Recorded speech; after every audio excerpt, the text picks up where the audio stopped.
Bheemili Bheemili beach అంటే తెలియని వాళ్ళు ఆంధ్రప్రదేశ్లో ఎవరు ఉండరేమో. ఒకసారి మనం ఈ గ్రామం యొక్క చరిత్ర చూస్తే, ప్రస్తుతం చూస్తే మనకేదో చిన్న విలేజ్ లాగా కనిపిస్తుంది కానీ, ఆంధ్రప్రదేశ్ రాష్ట్రంలో ఇప్పుడు ప్రస్తుతం ఉన్నటువంటి మహావిశాఖలో ఇది విలీనం కాకమునుపు భారతదేశంలో ఉన్న మున్సిపాలిటీలు ఇది రెండవది. ఫస్ట్ గుజరాత్లో సూరత్ అయితే ఇది రెండవది. ఇప్పటికి కూడా ఆ మున్సిపాలిటీ ఆఫీస్ చూడొచ్చు. ఇప్పుడు మనం చూస్తుంది భీముని పట్టణం, అంటే భీముని పట్టణం అని కూడా అంటారు భీములిని. ఆ ఊర్లో ఉన్నటువంటి ఒక టవర్ అనమాట. ఈ టవర్ మీద మనకు అక్కడ బీచ్కి సంబంధించి చేపలకు సంబంధించే కావచ్చు, మిగతా అంతా కూడా ఆ ఏరియాకి సంబంధించిన విశేషాలన్నీ కూడా కొన్ని ఐకాన్స్ రూపంలో పెట్టేశారు. ఇక్కడ చాలా ఆకర్షణీయమైనటువంటి స్థలాలు చాలా ఉన్నాయి. మేజర్గా ఇక్కడ దీని చరిత్ర ఒకసారి మనం చూస్తే, దీంట్లో 1855 కాలంలో ఒక పెద్ద చర్చ్ కూడా ఇక్కడ ఎస్టాబ్లిష్ చేశారు. ఇప్పటికీ దానికి సంబంధించి మనం చూడవచ్చు. ఇదంతా బీచ్కి వెళ్ళేటువంటి రోడ్డు అనమాట, బీచ్ రోడ్ ఇది. సో ఇక్కడ గతంలో డచ్ వాళ్ళు ఇక్కడికి రావటం అనేది చాలా మందికి తెలియదు. ఇక్కడ డచ్ వాళ్ళు ఒక కోట కూడా కట్టారు ఈ భీమిలి బీచ్లోనే. 1641 సంవత్సరంలో హైదరాబాద్ నవాబు అహ్మద్ కులీ కుతుబ్ షా ఆయన దగ్గర నుండి అనుమతి తీసుకొని డచ్ వాళ్ళు ఇక్కడ ఒక కోట కట్టారు. కాలక్రమేణా అది పాడైపోయింది. బ్రిటిష్ వాళ్ళు వచ్చిన తర్వాత దాన్ని పూర్తిగా ధ్వంసం చేశారు. సో ఇది బీచ్ వ్యూ పాయింట్ అనమాట. ఇక్కడ నుండి మనం చూడవచ్చు చక్కగా సైడ్ అందమైనటువంటి సిట్టింగ్ ఏరియా, కొబ్బరి చెట్లు పక్కన చక్కగా బెంచ్లు వేసారు కూర్చోవడానికి. చాలా బ్యూటిఫుల్గా ఉంటుంది. వైజాగ్ వెళ్ళిన ప్రతి ఒక్కళ్ళు కూడా ఈ బీచ్ని ఖచ్చితంగా చూడాలని అనుకుంటూ ఉంటారు. ఈ బీచ్కి ఉన్న స్పెషాలిటీ ఏంటంటే, ఆర్కే బీచ్లో స్నానాలు చేయించరు.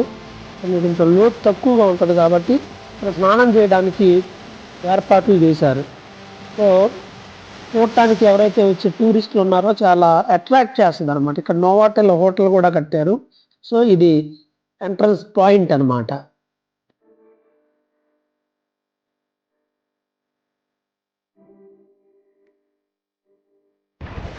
ప్రస్తుతం మనం భీమిలి బీచ్లో ఉన్నాము, వైజాగ్ దగ్గర. సో ఈవినింగ్ టైం అవడం వల్ల ఈరోజు చాలామంది ఈ బీచ్ దగ్గర మనకు కనిపిస్తూ ఉన్నారు. సో చాలా కూల్ వెదర్ ఉంది. ఒకసారి ఈ బీచ్ లోపలికి వెళ్ళిపోతాం.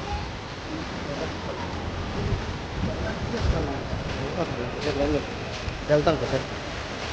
ఇక్కడికి వెళ్తారు. సరే,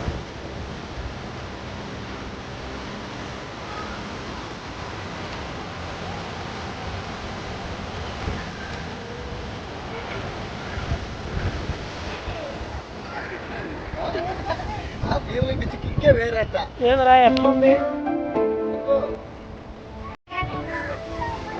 పర్వాలేదా?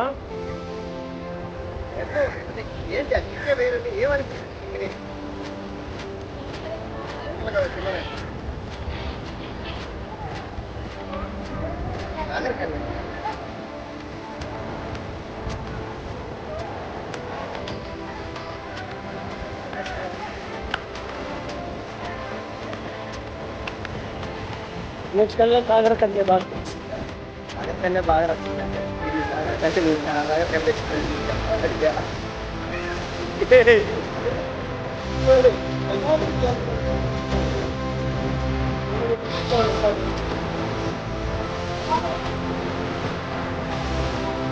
లైవ్ ఇవ్వచ్చు.